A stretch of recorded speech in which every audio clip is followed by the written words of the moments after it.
नमस्कार, अमर उजाला बोनस में आपका स्वागत है। मैं हूं शुभम शंकधर और दिन की सबसे बड़ी, सबसे जरूरी खबरों के साथ तैयार है बोनस पॉइंट। खबरों पर विश्लेषण के लिए द बोनस के एडिटर अंशुमान तिवारी जी मुंबई स्टूडियो से मेरे साथ जुड़ गए हैं। सर, बहुत स्वागत है आपका। धन्यवाद, आप सबका स्वागत है। अंशुमान जी से चर्चा शुरू की जाए उससे पहले आप देखिए ये झलकियां, ये सुर्खियां जो आज के इस बुलेटिन का हिस्सा हैं, जिन पर हम विस्तार से चर्चा करने वाले हैं। पहली खबर बरसात से जुड़ी। अब बाढ़ की आशंका है। सितंबर में भी भारी बारिश का अनुमान है। क्या असर होगा, क्या इसके नतीजे हो सकते हैं, क्या परिणाम है इसके कृषि की नजरिए से, ये सब कुछ जानेंगे हम अपनी इस खबर में। दूसरी खबर, गाड़ियों की बिक्री घटी। जीएसटी कटौती का इंतजार कर रहे हैं ग्राहक। थोड़ी दिन को टाल दिया है, कहा है कि ठीक है, सस्ती हो जाएं गाड़ियां तभी खरीदें। ये टालना गाड़ियों की बिक्री पर असर डाल रहा है। इस खबर को जानेंगे, समझेंगे। अमेरिका में मंदी। मूडीज के एनालिस्ट ने यह आशंका जताई है कि अमेरिका में मंदी गहरा सकती है। वो कह रहे हैं अमेरिका पहले ही मंदी में कहीं कहीं तो जा चुका है। क्या कुछ इस रिपोर्ट में सामने आया है, क्या कुछ इस वक्तव्य के मायने हैं, इसको समझेंगे। इसके बाद चर्चा चीन पे करेंगे। चीन ने दिखाई ताकत। एससीओ समिट में पूरी दुनिया के सामने नुमाइश। क्या कुछ किया चीन ने, कैसे चीन इस पूरा जो घटनाक्रम है इसका फायदा उठा रहा है, कैसे चीन लगातार आगे बढ़ रहा है, इस पूरी खबर को विस्तार से जानेंगे, समझेंगे। और इसके बाद चर्चा करेंगे एफपीआईज की बिकवाली पर। अगस्त में 35,000 करोड़ के शेयर बेचे, जुलाई में भी बिकवाली की थी। हालांकि बाजार उसके हिसाब से टूटा नहीं, बाजार ने खुद को संभाला। कौन सहारा दे रहा है, बिकवाली क्यों हो रही है, क्या इसके असर हैं, क्या इसके मायने हैं, ये सब कुछ हम इस खबर में समझेंगे। लेकिन शुरुआत मानसून की खबर के साथ। मॉनसून सीजन 3/4 खत्म हो गया, अब सिर्फ 1 महीना बचा। अब तक बीते मॉनसून सीजन के दौरान देश भर में सामान्य के मुकाबले 6% ज़्यादा बारिश हुई है। अब मॉनसून सीजन का 1 महीना बचा है और मौसम विभाग का कहना है इस 1 महीने के दौरान देश भर में सामान्य से ज़्यादा बारिश हो सकती है। मौसम विभाग ने सितंबर के दौरान देश भर में 119% बरसात का अनुमान लगाया है। अधिक बरसात की वजह से पहाड़ी राज्यों में आप देख रहे हैं लगातार तबाही मच रही है। मैदानी इलाकों में भी बाढ़ का खतरा हो सकता है। सर, ये सामान्य से अधिक बारिश की संभावना को आप किस तरह देख रहे हैं? आमतौर पर हम 2-3 साल पहले तक मानसून के स्वभाव में बदलाव देखते थे, जहां हम अगस्त और सितंबर के महीनों में बाढ़ का और अधिक बारिश का प्रकोप देखते थे। वो व्यवस्था लौटती दिख रही है और यही भारतीय मानसून का असंतुलित स्वभाव है। पहाड़ी इलाकों में तो बादल फटने की घटनाएं हो रही हैं, सामान्य से अधिक वर्षा हो रही, लेकिन जो मुख्य क्षेत्र है, भारत के मुख्य कृषि क्षेत्र हैं, उनका चार्ट अगर आपको देखें तो वहां ये बरसात अब बड़ी चुनौती बन रही है। राजस्थान, जो कि दलहन की फसल के लिए महत्वपूर्ण है, वहां 60% से ज्यादा की बरसात है। दिल्ली शहर के तौर पर बुरी तरह त्रस्त और बेहाल है। अगस्त में सबसे ज्यादा बारिश हुई है। हिमाचल, पंजाब, झारखंड, हरियाणा, मध्य प्रदेश, लगभग सभी राज्य जो हैं उनमें 10 से 20% तक सामान्य से अधिक बारिश हुई है और इसलिए हर राज्य का एक बड़ा हिस्सा बाढ़ की चपेट में है, जो आपको इस मैप से दिखाई दे रहा है। इसका सीधा असर हमें दलहन और तिलहन की फसलों पर जरूर दिखाई देगा। वैसे भी दलहन और तिलहन की बुआई पिछले साल की तुलना में पिछड़ी हुई है। धान के लिए बारिश ठीक है, धान की फसल के हिसाब से बेहतर है, पर धान का उत्पादन वैसे भी रिकॉर्ड स्थिति में था। तो ये बारिश और ये सामान्य मानसून का सत्र खत्म होने के बाद फसलों की आपूर्ति को लेकर और खासतौर से दलहन तिलहन की आपूर्ति को लेकर बड़ी चुनौती बनेगा। बिल्कुल, और धान के लिए भी तब तक अच्छा, अब तक तो अच्छा था, लेकिन अब अगर बाढ़ की स्थिति बनती है तो कहीं फसल बह ना जाए, ये खतरा भी अब किसानों के सर पर मंडरा रहा है। आगे बढ़ते हैं। जुलाई के दौरान भारत में रेजिडेंशियल घरों की बिक्री 15 साल के ऊपरी स्तर पर पहुंच गई है। एचएसबी की रिपोर्ट आई। रिपोर्ट में यह पता चला कि सबसे ज़्यादा योगदान 3 BHK और 4 BHK घरों का है। 2/3 से ज़्यादा बिक्री प्रीमियम घरों की हुई है। एंट्री लेवल के जो मकान हैं वहां पर बिक्री अभी कम है। कुल बिक्री में सबसे ज़्यादा सेल दिल्ली, NCR, बेंगलोर और मुंबई में दर्ज की गई है। सर, इस आंकड़े को कैसे समझा जाए? इस आंकड़े को में भारत की हाउसिंग बाजार की चुनौती छिपी हुई। इससे ठीक पहले नाइट फ्रैंक की एक रिपोर्ट आई थी पिछले सप्ताह के अंत में अफोर्डेबल हाउसिंग पर, जो ये बता रही है, उसके आंकड़े बता रहे हैं कि भारत में अफोर्डेबल हाउसिंग की सप्लाई रिकॉर्ड लो स्तर पर है। अगर आप आंकड़े करीब से देखें, मैं सामने देख रहा हूं, तो हर एक यूनिट की बिक्री पर अफोर्डेबल हाउसिंग की बिक्री केवल 0.36 रही है। यानी हर जो यूनिट बिक रही है उसमें, उसकी तुलना में वो सारी बड़ी और महंगी यूनिट्स हैं, छोटी यूनिट्स की बिक्री कम हो रही है। और इसलिए पिछले 2019 के बाद पिछले साल 2025 में अभी तक अगर 2019 की तुलना में देखें तो अफोर्डेबल हाउसेस प्रोजेक्ट्स की लॉन्च सबसे कम रहे हैं। डिमांड भी गिरी है, कंपनियां नए हाउसेस भी नहीं बना रही। और यह भारतीय हाउसिंग बाजार की सबसे जटिल पहेली है कि मकान तो बिक रहे हैं लेकिन इन्वेस्टमेंट बाइंग हो रही है, सुपर रिच की लग्जरी बाइंग हो रही है, जो सस्ते मकानों की, जिनके लिए तमाम कोशिश भारत के हाउसिंग बाजार में सब्सिडी देने से लेकर, रियायतों से लेकर और तरह तरह के पैकेज देने को लेकर हुई थी, वो पूरी आपूर्ति या पूरी की पूरी मांग अब नदारद है। और कंपनियां भी अब इस कोशिश में हैं, जो डेवलपर हैं इस कोशिश में हैं कि शहरी इलाकों के आसपास जहां अफोर्डेबल हाउस बनाए जाने चाहिए थे, वहां वो प्रीमियम मकान बनाना शुरू कर रही हैं। इसलिए आप दिल्ली एनसीआर या मुंबई के मध्यवर्गीय क्षेत्रों में भी अब जो टिकट साइज है हाउसेस का, वो 1 करोड़ रुपए, 75 लाख रुपए, 1.5 करोड़ रुपए से ऊपर निकलता देख सकते हैं। बैंकों से कर्ज की मांग कम हुई है। रिजर्व बैंक के आंकड़े बताते हैं कि जुलाई अंत तक गैर फूड क्रेडिट की ग्रोथ 9.9% पर आ गई है। पिछले साल जुलाई के अंत में गैर फूड क्रेडिट की जो ग्रोथ थी वो 13.6% पर थी। इस साल इंडस्ट्रियल सेक्टर में कर्ज की मांग में कमी आई है, जिस वजह से जो नॉन फूड क्रेडिट है वो उसकी ग्रोथ कम हुई है। दूसरी तरफ एक और ट्रेंड है, वहाँ गोल्ड ज्वेलरी के बदले कर्ज लेने वालों की जो संख्या है वो तेजी से बढ़ी है। इसकी मांग में बड़ा इजाफा हुआ है। साल में 122% की ग्रोथ दर्ज की गई है। जुलाई अंत में बैंकों का आउटस्टैंडिंग गोल्ड ज्वेलरी लोन का आंकड़ा जो है वो 2,94,000 करोड़ पहुंच गया है। 2,94,000 करोड़ रुपए के कर्ज सोना गिरवी रखकर दिए गए हैं। सर, गैर फूड क्रेडिट की मांग में कमी का मतलब क्या है?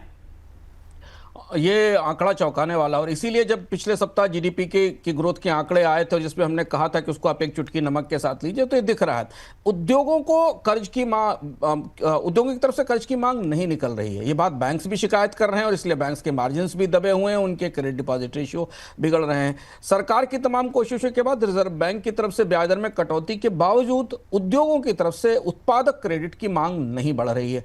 इधर आरबीआई की सख्ती के कारण जो रिटेल क्रेडिट है उसमें भी कमी हो रही है, चाहे वो क्रेडिट कार्ड का हो, पर्सनल लोन का हो, क्योंकि उसमें जोखिम ज़्यादा है। तो ये बता रहा है कि नए निवेश, कैपिटल इन्वेस्टमेंट के लिए, कारोबार के लिए नहीं बढ़ रहे हैं। ये आंकड़ों की सच्चाई है, वास्तविकता है। जबकि ब्याज दरों में बड़ी कमी हो चुकी, ठीक ठाक कमी हुई है पिछले 3-4 बार की बैठकों के बाद। और दूसरा पहलू जो हम लगातार चर्चा करते आए हैं, ज्वेलरी के अगेंस्ट लोन एक किस्म का डिस्ट्रेस दिखाते हैं। आरबीआई भी बात कहता रहा, उसकी अपनी अलग अलग रिपोर्ट्स में इस पर सख्ती की जाती रही है कि ज्वेलरी के अगेंस्ट लोन ना लिए जाएं और गोल्ड लोन की प्रक्रियाएं भी बदली गई हैं। हाल फिलहाल में ये तक कहा गया है कि ये भी तक नियम बनाए गए हैं कि जो गोल्ड लेने वाला है उसकी लोन चुकाने की क्षमता का आकलन किया जाए, उसके रेगुलर इनकम के प्रूफ लिए जाएं। तो ये पूरी तस्वीर दोनों तरफ से, उपभोक्ता लोन की तरफ से भी और औद्योगिक लोन की तरफ से भी चिंता जताती है, क्योंकि क्रेडिट की ग्रोथ रेट अब दहाई के अंकों से नीचे फिसल गई है।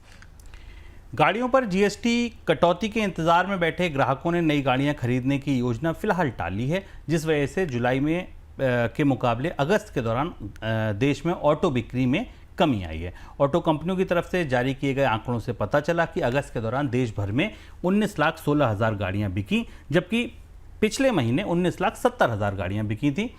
प्रधानमंत्री ने 15 अगस्त को घोषणा की थी कि दिवाली पर जीएसटी कटौती का तोहफा दिया जाएगा। इस तोहफे के इंतजार में लोगों ने गाड़ी खरीदने की योजना टाल दी। जीएसटी पर बुधवार को फैसला लिया जा सकता है। बुधवार से शुक्रवार तक जीएसटी काउंसिल की बैठक चलेगी, उसमें यह पता चलेगा कि ये कटौती आ रही है या नहीं। सर, कितनी संभावना आपको दिख रही है ऑटो सेक्टर में जीएसटी कटौती की? शुभम, उम्मीदों की सूची तो बहुत लंबी है, लोगों ने प्राइस लिस्ट तक बतानी शुरू कर दी है, लेकिन अगर आप जो उम्मीदें हैं, हालांकि वास्तविकता इससे बिल्कुल अलग है, हमने पिछले अर्थम में भी इस पर चर्चा की थी।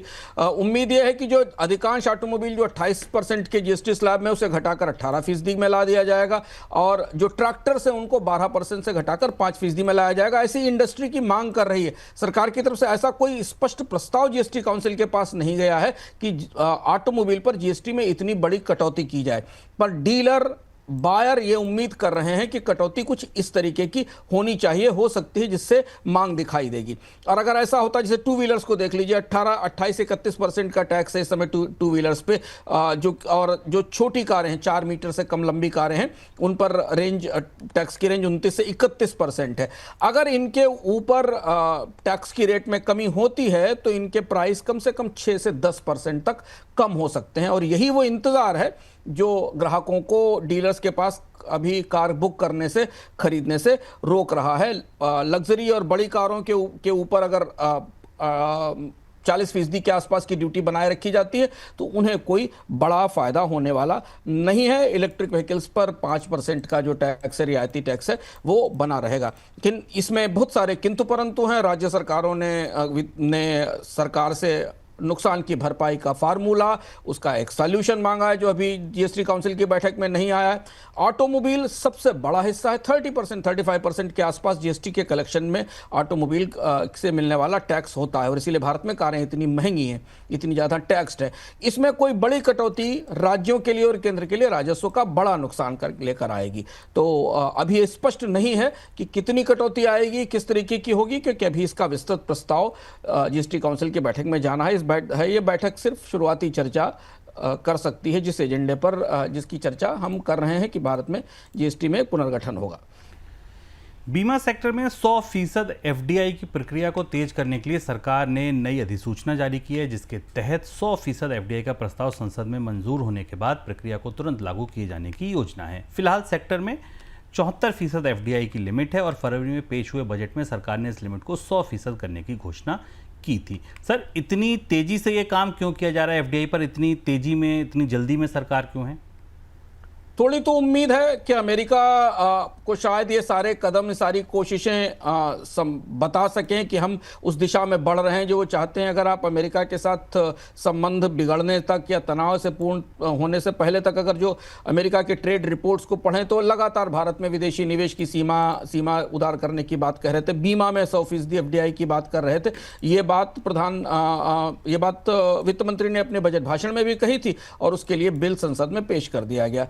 फाइनेंस मिनिस्ट्री थोड़ा जल्दी में है और चाहती है कि इसके लिए दोबारा नोटिफिकेशन की जरूरत ना पड़े, तो उसने जो मौजूदा नोटिफिकेशन है उसमें थोड़ा सा बदलाव कर दिया है। रूल 3 को बदल कर दिया है कि वहां 74% से ज्यादा का एफडीआई लाया जा सकता है। यानी इसके बाद ऐसे संकेत हैं कि नए नोटिफिकेशन की जरूरत नहीं होगी। मौजूदा नोटिफिकेशन के तहत या सूचना के तहत ही बीमा क्षेत्र में 100% एफडीआई का रास्ता खोला जा सकेगा, और यह बड़ा कदम होगा। 100% एफडीआई बीमा में पूरी तरह विदेशी बीमा कंपनी पूर्ण स्वामित्व के साथ भारत में अपनी बीमा इकाइयां बना सकेंगी। मुझे एक इतिहास याद आता है कि भारत में बीमा क्षेत्र का उदारीकरण चल रहा था, और जब 26% की इक्विटी की बात थी तो बड़ा हंगामा था, बड़ी बहस थी, बड़ा विरोध था कि भारत अपनी बीमा क्षेत्र को विदेशी कंपनियों के हाथ दे देगा। लेकिन होते होते हम 100% स्वामित्व वाली विदेशी बीमा कंपनियों को बाजार में लाने पर तैयार हो गए। सर, कुछ उद्योग में बदलेगा? इतना बड़ा कितना बदलाव आने की आपको संभावना है अगर ये हो भी जाता है तो? वक्त थोड़ा अजीबोगरीब है बीमा के लिए। अगर आप बीमा का पूरा परिदृश्य देखो पिछले 1 साल में शुभम, तो बीमा की मांग घटती दिखाई दे रही है, क्योंकि भारत में बीमा प्रारंभिक रूप से सिक्योरिटी और रिस्क के कवरेज की समझ के साथ तो खरीदा नहीं जाता था, क्योंकि भारत में अधिकांश लोगों को रिस्क असेसमेंट की और उसकी उतनी साक्षरता नहीं है। तो बीमा इनकम टैक्स बचाने के लिए मध्यवर्ग की एक लोकप्रिय निवेश इंस्ट्रूमेंट के तौर पर इस्तेमाल होता था। अब जब से इनकम टैक्स का ढांचा बदला, बचतों पर रियायतें खत्म हुई, अधिकांश लोगों को नई स्कीम में शामिल कर दिया गया जहां रियायतें नहीं है, बीमा प्योर रिस्क कवरेज का प्रोडक्ट रह गया है। इसमें कोई टैक्स रियायत नहीं है जो पहले एलआईसी खरीदने वालों को हमेशा मिलती थी, और इसी के दम पर एलआईसी की बिक्री हुई थी। तो यहां से अब बीमा कंपनियों के लिए बाजार चुनौतीपूर्ण हो गया है। भारत में भी बीमा की डेंसिटी भी कम है, बीमा की धारकता भी कम है।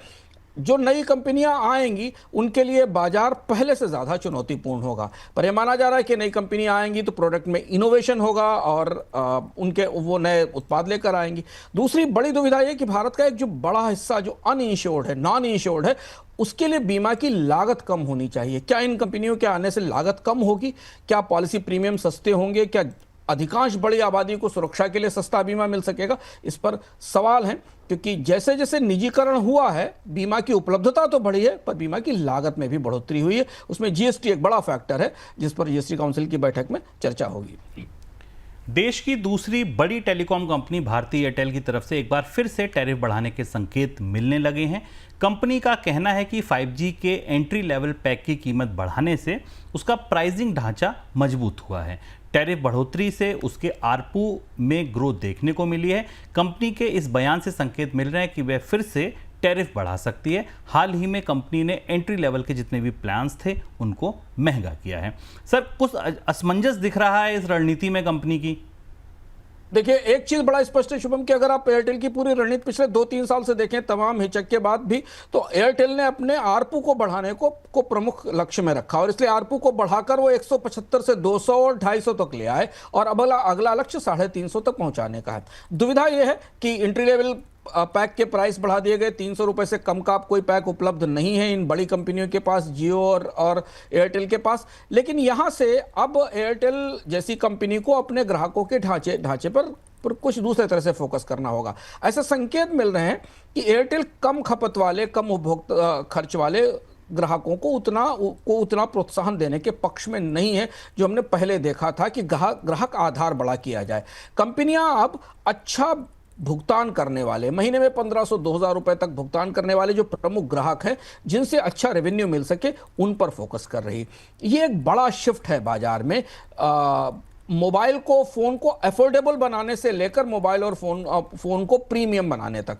तो अब एयरटेल की जो परिस्थिति है, जो एयरटेल जिस तरीके के प्रस्ताव का संकेत दे रही है, उस हिसाब से कंपनी की कोशिश ये होगी कि उसके पास ज़्यादा बिल देने वाले, अच्छे आरपू वाले, एवरेज रेवेन्यू पर यूज़र वाले सब्सक्राइबर्स ज़्यादा आएँ, उन्हें बेहतर सुविधाएं दी जाएँ, उन्हें बेहतर स्पीड उपलब्ध कराई जाए डाटा की। और यही काम जियो भी करने की कोशिश कर रही है। तो यहाँ से फिर जो बचे हुए उपभोक्ता हैं, जिनके पास कम पैसा है, जो सस्ते रिचार्ज कराते हैं, उनके लिए एक बड़ी चुनौती बनती दिखाई देगी। अमेरिका की टैरिफ की वजह से अगस्त के दौरान भारतीय शेयर बाजार में विदेशी निवेशकों ने बड़ी बिकवाली की है। शेयर बाजार में विदेशी संस्थागत निवेशक यानी FIIs की कुल बिकवाली 35,000 करोड़ रुपए की रही, जो 7 महीने में सबसे ज़्यादा एक महीने में हुई बिकवाली है। इससे पहले जुलाई में भी विदेशी संस्थागत निवेशकों ने 17,000 करोड़ रुपए से ज़्यादा की बिकवाली की थी। विदेशी निवेशकों की इस बिकवाली से रुपए पर दबाव बढ़ा है। सर, FPI बिकवाली लगातार जारी है, इसकी वजह से रुपया भी टूट रहा है। क्या रुपए पर आगे भी दबाव बनता दिखेगा? शुभम, अगर रुपए की रोशनी में देखें तो पिछले 8 महीनों में भारत से विदेशी निवेशक $14 बिलियन की सेल ऑफ कर चुके हैं। करीब 1.17 लाख करोड़ रुपए की बिक्री अभी तक 2025 के पहले 8 महीनों में हो चुकी है और 4 महीनों में निगेटिव इनफ्लोज रहे हैं। यानी कोई इन्वेस्टमेंट नहीं आया नेगेटिव। अगर मंथ के अंत में देखें तो विदेशी निवेशकों ने लगातार बाजार से किनारा किया है। कई सारे कारण हैं, इन कारणों पर बार बार चर्चा होती है। अमेरिकी टैरिफ है, भारतीय अर्थव्यवस्था में चुनौतियां हैं, तमाम चुनौतियां हैं। इनका असर हमें भारतीय रुपए पर अब गंभीरता से दिख रहा है। देखिए, आज रुपया 88 की मंजिल पार कर गया, ऑल टाइम लो पर पहुंच गया। पिछले सप्ताह थोड़ा RBI का सपोर्ट था तो रुपया ऑल टाइम लो पर जाने के बाद थोड़ा ऊपर आया था, लेकिन आज जैसे ही दोपहर में शॉर्ट कवरिंग शुरू हुई, इंपोर्टर्स ने हेजिंग शुरू की, रुपया 88 से ऊपर निकल गया, 90 की तरफ बढ़ता हुआ, 89-90 की तरफ बढ़ता हुआ दिखाई दे रहा है। रुपए की गिरावट इसलिए और ज़्यादा चुनौतीपूर्ण है क्योंकि डॉलर में लगातार कमजोरी बनी हुई है। अमेरिका में ब्याज दरें घटने की संभावना से डॉलर कमजोर है, पर डॉलर की कमजोरी के बाद भी रुपए में गिरावट है। विदेशी निवेशकों को भारतीय बाजार में फिलहाल अभी अच्छी बेट्स, अच्छी उम्मीदें बनती नहीं दिखाई दे रही और यह बढ़ती बिकवाली रिजर्व बैंक की सबसे बड़ी चुनौती है। कमजोर होता रुपया, जो कमोडिटी की कीमतों में कमी है, सस्ता कच्चा तेल, इन सबके फायदे खत्म कर रहा है। सर, दूसरा सवाल ये कि विदेशी निवेशक क्या भारत में कहीं खरीदारी भी कर रहे हैं? ये एक दूसरा पहलू, दिलचस्प पहलू जो दिख रहा है कि इक्विटी के सेल-ऑफ के बदले विदेशी निवेशकों ने भारत में डेट मार्केट में नेट बाइंग की, जो आंकड़े हमें दिखाई दे रहे हैं खासतौर से गवर्नमेंट सिक्योरिटीज में। मई 2025 के बाद से भारतीय डेट मार्केट में विदेशी निवेशकों के इनफ्लो लगातार तेजी से बढ़े हैं। जुलाई के आंकड़े में एफपीआई ने करीब करीब 959 मिलियन के डॉलर के सरकारी बॉन्ड खरीदे थे। इसकी दो बड़ी वजह है। एक वजह यह है कि आपको याद होगा, हम लोग बोनस पॉइंट के नियमित दर्शकों को पता होगा, हम आपको बताते रहें कि पिछले 5-6 महीनों में रिजर्व बैंक ने तमाम ऐसी कोशिशें की हैं जिनके जरिए भारतीय डेट मार्केट की डेप्थ या गहराई बढ़े और वहां विदेशी निवेशकों का निवेश आना शुरू हो। तो एक तो अंतर्राष्ट्रीय स्तर पर फेड की पॉलिसी को लेकर अनसर्टेनिटी है, ब्याज दरें कम होंगी कि नहीं होंगी। ऐसी स्थिति में भारतीय बाजार में बेहतर डेट मार्केट में बेहतर रिटर्न मिल रहे हैं। दूसरा यह कि इमर्जिंग मार्केट में के डेट में पूरी दुनिया में इमर्जिंग मार्केट के डेट में निवेश बढ़ रहा है, चाहे वो चाइना हो या वो मिडिल ईस्ट हो। उस क्रम में भारत के डेट बाजार में भी विदेशी निवेशकों का निवेश बढ़ता दिखाई दे रहा है। तो अगर आप दोनों तरफ से देखें तो इक्विटी विदेशी निवेशकों की पसंद नहीं है, पर भारतीय डेट विदेशी निवेशकों की पसंद, और उसमें भी खासतौर से सरकार के डेट में निवेश बढ़ा है। क्योंकि इधर भारत की रेटिंग में साख में थोड़ा इजाफा हुआ, बेहतर हुआ, तो उसका फायदा भी हमें अगस्त के महीने में डेट मार्केट में विदेशी निवेशकों का निवेश बढ़ने के तौर पर सामने आया है। अमेरिकी अर्थव्यवस्था के मंदी में जाने की आशंका जताई जा रही है। मूडीज एनालिस्ट के चीफ इकोनॉमिस्ट मार्क जॉन्डी ने कहा है कि अमेरिकी अर्थव्यवस्था पहले ही आंशिक तौर पर मंदी में जा चुकी है। उनका कहना है कि अमेरिका में कई राज्य पहले ही आर्थिक मंदी का सामना कर रहे हैं और कुछ मंदी में फंसने के करीब हैं। ये वे राज्य हैं जिनका अमेरिका की जीडीपी में लगभग 1/3 योगदान है। सर, मूडीज की रिपोर्ट में अमेरिका में मंदी को लेकर क्या प्रमुख बातें कही गई हैं? ये आज की सबसे सनसनीखेज खबर है और शायद व्हाइट हाउस के सारे अनुमानों आकलनों से अलग अमेरिकी की एजेंसी जो कह रही है और जो तथ्य और आंकड़े पेश कर रही है, वो बाजार के लिए, दुनिया की अर्थव्यवस्था के लिए चौंकाने वाले हैं। मूडीज एनालिटिक्स के जो मेन इकोनॉमिस्ट हैं जॉन्डी, उनकी एक रिपोर्ट आई और उन्होंने कहा है कि दरअसल मंदी आ चुकी है, आने वाली नहीं है। व्यवहारिक रूप से अमेरिका के कई हिस्सों में मंदी आ चुकी है। आंकड़े बता रहे हैं कि अमेरिका का 1/3 जीडीपी जिन राज्यों से आ रहा है जो या तो मंदी में धंस चुके हैं या मंदी से के करीब हैं। अमेरिका के नॉर्थ ईस्ट के, उत्तर पूर्व के राज्य, जो सेंट्रल अमेरिका के और सेंट्रल वेस्ट के राज्य, और वाशिंगटन डीसी के आसपास का इलाका सबसे ज्यादा इससे प्रभावित हुआ है, क्योंकि यहां सरकारी नौकरियों में सबसे ज्यादा कटौती हो रही है। दक्षिण के राज्यों में थोड़ी बढ़ोतरी दिखाई दे रही है, ग्रोथ दिख रही है, लेकिन वो ग्रोथ अभी धीमी है और आने वाले समय में ये राज्य भी मंदी में जा सकते हैं। दूसरी बात है कि मूडीज ने अपनी एनालिसिस में अमेरिका के राज्य के भूगोल को अलग अलग हिस्सों में बांटा है। मंदी 22 राज्य ऐसा है जो मंदी के जोखिम में है अमेरिका में, जो बड़ी चुनौती और चिंताजनक बात है। और शायद डोनाल्ड ट्रंप या व्हाइट हाउस का प्रशासन इस रिपोर्ट को नहीं मानेगा, नकारेगा। इलिनॉय, मैरीलैंड, न्यूजर्सी जैसे राज्य गंभीर मंदी की तरफ बढ़ रहे हैं। 13 राज्यों में कमजोरी दिख रही है। इसमें कैलिफोर्निया, न्यूयॉर्क, मिशिगन जैसे राज्य थोड़े बड़े राज्य हैं, यहाँ स्थिरता है लेकिन कमजोरी है। 16 राज्यों में हमें बढ़त दिख रही है, टेक्सास, फ्लोरिडा, पेंसिल्वेनिया राज्यों में, लेकिन ग्रोथ कम हो रही है। कैलिफोर्निया, न्यूयॉर्क जैसे प्रमुख राज्य सबसे महत्वपूर्ण हैं, जिनमें अगर ग्रोथ नहीं आई तो अमेरिका में राष्ट्रीय मंदी में जाने का खतरा है। नौकरी के बाजार के आंकड़े हम बराबर बताते रहे। 73,000 नई नौकरियां बनी, जो उम्मीद से बहुत कम है। आंकड़े पिछले भी संशोधित किए गए, उसके बाद तो 3 महीने की औसत रोजगार वृद्धि 35,000 रह गई है। 400 से ज्यादा उद्योगों में से आधे से ज्यादा उद्योगों में नौकरियां खत्म हो रही हैं, जो ऐतिहासिक रूप से मंदी के संकेतक रहे हैं। सर, लेकिन दूसरी तरफ सरकार तो कह रही है कि वहां ग्रोथ है, तो ये कॉन्ट्राडिक्शन क्यों?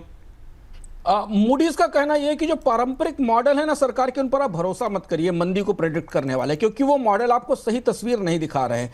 जैसे ये कि कंज्यूमर खर्च में जो बढ़ोतरी हो रही है वो बहुत सीमित बढ़ोतरी है। बड़ा आधार कंज्यूमर वृद्धि का या एक्सपेंडिचर का कम होता जा रहा है। क्षेत्रीय आंकड़ों को अगर आप गौर से देखें तो आपको दिखाई देगा कि निवेश भी कम हो रहा है और निर्माण क्षेत्र भी सुधर रहे। बेरोजगारी दर स्थिर है लेकिन बढ़ नहीं रही है। मूडीज ने इसे अंडरलाइन किया, रेखांकित किया है। लेबर फोर्स में हिस्सेदारी कम हो रही है क्योंकि अप्रवासी जो लेबर था उसको अमेरिका से बाहर जाने के लिए कह दिया गया है, और उसके कम होने के कारण बेरोजगारी तो कम दिखती है, लेकिन असल में नौकरियां कम होती दिखाई दे रही हैं। आर्थिक गतिविधियां रुक रही हैं, भले ही राष्ट्रीय और जीडीपी और नौकरी के आंकड़े पर्याप्त गंभीरता न दिखा रहे हों। मूडीज का जो मशीन लर्निंग मॉडल है वो ये बता रहा है कि अगले 12 महीनों में अमेरिका में मंदी आ सकती है और इसकी संभावना 49% तक है, जो कोविड के बाद का सबसे बड़ा आंकड़ा है। और इसलिए अब बाजारों में ट्रंप के टैरिफ के असर को लेकर निवेशकों में के भीतर एक नए तरीके की चर्चा शुरू हो गई। हालांकि इसका एक पॉजिटिव पहलू भी, इसका एक सकारात्मक पहलू भी है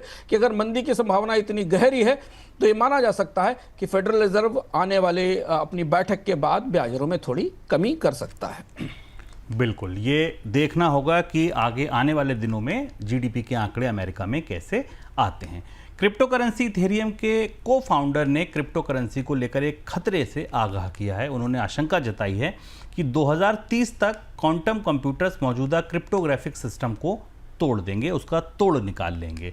अगर ऐसा हुआ तो क्रिप्टो में साइबर चोरी के मामले बढ़ सकते हैं। इस खतरे को देखते हुए उन देशों ने क्रिप्टो एसेट को अलग अलग खातों में ट्रांसफर करना शुरू कर दिया है जहां पर क्रिप्टो को करेंसी के तौर पर मान्यता दी जा चुकी है। हालांकि 2030 में बोला था और खाते अभी से ट्रांसफर होने लगे, ये समझने वाली बात है। सर, क्रिप्टो पर ये नया खतरा क्या है जो अल सल्वाडोर, जिसने सबसे पहले मान्यता दी थी क्रिप्टो को, क्या किया उसने दरअसल? देखिए, पिछले 24 घंटों में क्रिप्टो बाजार में और ब्लॉकचेन के बाजार में सबसे बड़ी चर्चा है कि एल सल्वाडोर ने अपने बिटकॉइन रिजर्व को, दुनिया में सबसे पहला बिटकॉइन रिजर्व एल सल्वाडोर ने बनाया था और वो क्रिप्टो को आधिकारिक रूप से, कानूनी रूप से करेंसी की मान्यता दे चुका है। उसने अपने क्रिप्टो रिजर्व को अलग अलग वॉलेट में तोड़ दिया और अलग अलग वॉलेट्स में रखा है। 500 बिटकॉइन पर वॉलेट के हिसाब से उन्हें बनाने की कोशिश की गई है। तो क्यों ये खतरा है, इतना बड़ा खतरा है, ये जो अब दिख रहा है ये क्यों है, और इस पर काफी चर्चा है। इसको हम समझने की कोशिश करते हैं। क्वांटम कंप्यूटर दरअसल बेहद तेजी से उन गणितीय समस्याओं को हल कर सकते हैं, उन सवालों का समाधान दे सकते हैं जो आज के कंप्यूटरों के लिए असंभव है। क्रिप्टो के जो प्रोटोकॉल हैं वो RSA और ECC हैं और यही क्रिप्टो की सुरक्षा का आधार है, जिन्हें आज तोड़ने में कंप्यूटर्स को हजारों साल लगेंगे। इन तोड़ने के लिए क्वांटम कंप्यूटर्स इतनी तेजी से इन पर काम करके इन्हें तोड़ सकते हैं, क्योंकि जिस क्यूबिट पर काम करते हैं उनकी रफ्तार बेहद तेज है। बिटकॉइन और इथेरियम जैसे क्रिप्टो कॉइन ECC का इस्तेमाल करते हैं जो वॉलेट के लेन देन को सुरक्षित बनाते हैं। और अगर क्वांटम कंप्यूटर अपने क्यूबिट से किसी की भी प्राइवेट की ढूंढ लेते हैं तो वॉलेट तोड़ सकते हैं, फर्जी लेन देन कर सकते हैं और उन्हें क्रिप्टो चुरा सकते हैं। हालांकि विशेषज्ञ मान रहे हैं कि 2030 तक ऐसा हो पाएगा, पहले बड़े पैमाने पर क्वांटम कंप्यूटर नहीं आएंगे। पर एल सल्वाडोर ने ऐसा क्यों किया? क्योंकि ऐसा माना जा रहा है कि जो क्वांटम हैकर्स हैं वो कलेक्ट नाउ और ब्रेक लेटर की थ्योरी पे काम कर रहे हैं। वो अभी क्रिप्टो जुटाएंगे, खरीदेंगे और उसके बाद में उन्हें तोड़ने की कोशिश करेंगे। और इस वजह से एल सल्वाडोर ने अपनी जो $671 मिलियन के बिटकॉइन रिजर्व हैं उनको 14 नए वॉलेट में बांट दिया है, ताकि अगर क्वांटम कंप्यूटर भविष्य में किसी भी वॉलेट के प्राइवेट की को ढूंढ ले तो केवल उस वॉलेट तक सीमित रहेंगे और देश को यह पता चल जाएगा और बाकी वॉलेट्स को वो सुरक्षित कर सकेगा। तो एल सल्वाडोर ने आगे बढ़कर इस खतरे को काफी जागरूक कर दिया, क्योंकि क्रिप्टो बाजार में बेहद उत्सुकता है, निवेश है, क्रिप्टो ट्रेजरीज बन रही हैं, रिजर्व्स क्रिएट हो रहे हैं, माइनिंग कंपनियां क्रिप्टो जनरेट कर रही हैं, इथेरियम के ETF बन रहे हैं। उसमें यह क्वांटम हैकिंग सबसे बड़ा खतरा बनकर दिख रहा है। सर, इससे बचने की फिर तैयारियां और क्या क्या चल रही हैं इसके अलावा? 2-3 बड़े रिस्पांस दिख रहे हैं। एक तो जो हमने बताया, जो वॉलेट बांट दिए गए हैं, ऐसा लगता है कि एल सल्वाडोर का मॉडल बाकी क्रिप्टो ट्रेजरीज भी अपनाएंगी और अपने क्रिप्टो रिजर्व को, इथेरियम और बिटकॉइन रिजर्व को अलग अलग वॉलेट में बांटेंगी। दूसरा है कि टेक कंपनियां कुछ क्वांटम प्रूफ क्रिप्टोग्राफी पे काम कर रही हैं जो 2025-26 तक उपलब्ध हो जाएगी। गूगल और एप्पल जैसी कंपनियां, जहां क्वांटम कंप्यूटर्स का क्यूबिट्स भी उन कोड्स को तोड़ नहीं पाएगा, लेकिन बड़े निवेशक एल सल्वाडोर की तरह अपने वॉलेट्स को जरूर बांटेंगे। इसके अलावा एक क्वांटम प्रतिरोधी ब्लॉकचेन और डिजिटल सिग्नेचर जैसी प्रक्रिया पर काम चल रहा है, जिसे क्रिस्टलस और डाइलिथियम कहते हैं। ये नए प्रोटोकॉल तैयार किए जा रहे हैं। ये प्रोटोकॉल क्रिप्टो वॉलेट्स को, क्रिप्टो के रिजर्व्स को, करेंसीज को किसी भविष्य के क्वांटम हमले से बचाने की कोशिश करेंगे। क्रिप्टो सिस्टम, ये कहा जा रहा है कि क्रिप्टो सिस्टम भविष्य के अपने साथ अपडेट हो सकते हैं, लेकिन ये खतरा क्रिप्टो के सर पर अचानक आकर खड़ा हो गया है। चलिए अगली खबर। चीन ने इस बार की एससीओ समिट को बड़ा मौका देखते हुए अपनी बढ़ती ग्लोबल ताकत दुनिया को दिखाई है। एक तरफ चीन ने अपने इतिहास के सबसे बड़े सैन्य अभ्यास करने जा रहा है, दूसरी तरफ एससीओ समिट में एशिया के अधिकतर देशों को एक मंच पर इकट्ठा किया है। समिट के जरिए चीन ने दुनिया को दिखाया है कि वह पूरे ग्लोबल साउथ का नया लीडर है। इस समिट में भाग लेने के लिए भारतीय प्रधानमंत्री नरेंद्र मोदी भी चीन पहुंचे थे। प्रधानमंत्री मोदी को चीन के राष्ट्रपति शी जिनपिंग की मुलाकात के बाद दोनों देशों की तरफ से कहा गया कि दोनों एक दूसरे के सहयोगी हैं, ना कि विरोधी। सर, चीन ने एससीओ में जो बड़ी घोषणाएं की वो क्या क्या हैं?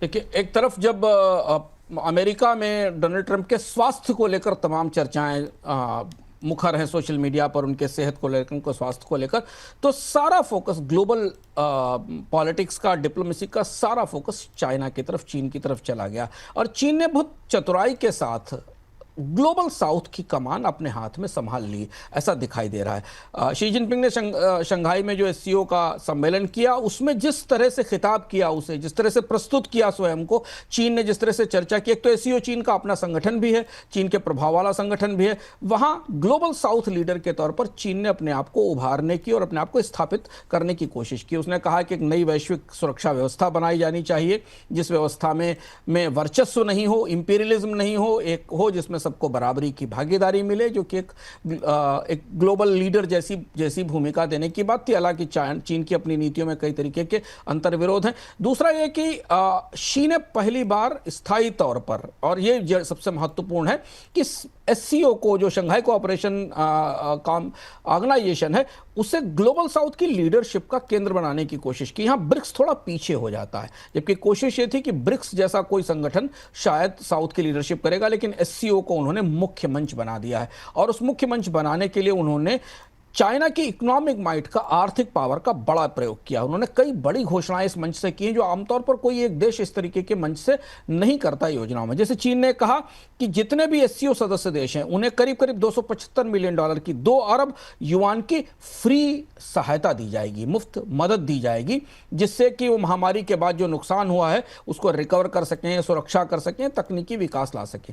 $1.3 अरब के नए डेवलपमेंट लोन देने की बात की है चीन ने, जो एससीओ की जो अर्थव्यवस्थाएं इसकी भागीदारी के लिए हैं, उनमें बुनियादी ढांचा संयुक्त रूप से विकास किया जाएगा, डिजिटल कनेक्टिविटी बनेगी और ग्रीन तकनीक का प्रवाह बढ़ाया जाएगा। तो 2 बड़ी घोषणाएं वित्तीय तौर पर थी। इसके अलावा स्मार्ट सिटी, डिजिटल बुनियादी ढांचा, अनुसंधान, रेलवेज, लॉजिस्टिक्स, इन मामले में चीन एससीओ की अर्थव्यवस्थाओं के साथ और गहराई से आगे बढ़े, से भागीदारी बढ़ाएगा, क्योंकि इन सब में चीन के पास तकनीक भी है, कंपनियां भी हैं। शिक्षा पर, विज्ञान पर, स्वास्थ्य पर भी एससीओ देशों को चीन फंडिंग करने जा रहा है। तो चीन इस पूरी बैठक के साथ एक बड़े डोनर कंट्री के तौर पर इस दक्षिण एशिया की अर्थव्यवस्थाओं के लिए, ग्लोबल साउथ के लिए एक बड़े डोनर कंट्री के तौर पर खुद को पेश करता हुआ दिखाई दिया है। और यह भी बेहद महत्वपूर्ण है कि रूस के राष्ट्रपति भी वहां मौजूद थे, और अभी चीन में जो सैन्य अभ्यास होने वाला है 2 दिन बाद, उसमें 26 देशों के राष्ट्राध्यक्ष पहुंच रहे हैं। रूस की अर्थव्यवस्था चीन पर पूरी तरह निर्भर है प्रतिबंधों के बाद भी, और बाकी जो देश हैं वो भी देश कहीं ना कहीं चीन के व्यापार पर, चीन के निवेश पर, चीन के कर्ज पर निर्भर है। सर, भारत की दुविधा क्या होगी एससीओ को लेकर, चीन को लेकर? भारत गहरे असमंजस में है। देखिए, जो हमें वहां दिखाई पड़ा, आप पॉस्चरिंग और फोटो से अलग जो कूटनीतिक गलियारों में बात तैर रही, जो लोगों से बात करके पता चली तियानजिन की बैठक के मामले में, जिसे हम करीब से फॉलो करने की, समझने की कोशिश कर रहे थे, 2-3 बड़े खतरे भारत की कूटनीतिक तौर पर दिख रहे हैं। और भारत की बड़ी कूटनीतिक चुनौती है। ऐसा दौर कूटनीतिक तौर पर भारत ने पिछले कई दशकों में नहीं देखा, जहां इस तरह से 2 अलग अलग फोर्सेस, दुनिया की 2 अलग अलग फोर्सेस के बीच में हमें इस तरह संतुलन बनाना पड़ रहा हो। भारत एससीओ का शुरुआती सदस्य, महत्वपूर्ण सदस्य है, लेकिन ये चीन के वर्चस्व वाला संगठन है, और खतरा यह है कि भारत जूनियर पार्टनर हो सकता है इस मंच पर। इसलिए इस बात पर निगाहें होंगी कि चीन की ने जो एससीओ को वित्तीय मदद दी है, क्या भारत उसे स्वीकार करता है कि नहीं। अगर भारत उसे स्वीकार कर रहा होगा तो ये कयास, ये संभावनाएं, ये आकलन, ये विश्लेषण बढ़ेंगे कि एससीओ में चीन के दबदबे में भारत एक जूनियर पार्टनर है। तो इस खतरे से भारतीय कूटनीति को बचना होगा। दूसरी चीज ये कि एससीओ में एक सीमा से अधिक निकटता भारत को पश्चिम के विरोध में खड़ा करेगी, क्योंकि चीन के यूरोप से भी रिश्ते नाजुक है और अमेरिका से तो अच्छे हैं नहीं। तो भारत और को निवेश, तकनीक, रक्षा गठबंधन, अपने लेबर फोर्स को, अपने एम्प्लॉयज़ को यूरोप और अमेरिका के बाज़ारों में नौकरियां दिलवाने में, बाकी चीज़ों में भारत के लिए बड़ी चुनौती बन सकती है, जो भारत की कूटनीतिक भविष्य के लिए, पश्चिम की तरफ की कूटनीतिक के भविष्य के लिए चुनौतीपूर्ण है। और दूसरा यह कि एससीओ की आर्थिक योजनाओं में चीन की बड़ी भूमिका रहेगी, तो भारत के लिए एशिया में मौके नहीं बन पाएंगे, क्योंकि चीन की केंद्रित बुनियादी ढांचे में चीन के नियम, चीन की कंपनियां होंगी, जहां भारत को शायद जाना चाहिए था। सबसे बड़ी बात है, पाकिस्तान एससीओ का सदस्य है। भारत और चीन का सीमा विवाद स्पष्ट रूप से पता है, पाकिस्तान और चीन के रिश्ते पता हैं, चीन पाकिस्तान की अर्थव्यवस्था को, सेना को मदद देता है। तो पाकिस्तान की भूमिका अगर चीन महत्वपूर्ण करता है, तो फिर भारत के लिए संगठन के एजेंडे को प्रभावित करना मुश्किल होगा। तो ये जब खींचतान है, लेकिन चीन ने इस पूरे घटनाक्रम का, जो अमेरिका के में डोनाल्ड ट्रंप के टैरिफ से उभरा है, उससे अपने आप को साउथ के दक्षिण दुनिया के दक्षिणी हिस्से पर अपनी वित्तीय क्षमताओं के लिए और अपनी कूटनीतिक क्षमताओं को प्रदर्शित करने के लिए तो इस मंच को बना ही लिया है। चलिए, तो बिल्कुल चीन ने ये मौका देखा है भारत के लिए। असमंजस है, आगे क्या कुछ होता है इस इवेंट को हम अनफोल्ड करते रहेंगे अपने इस कार्यक्रम में।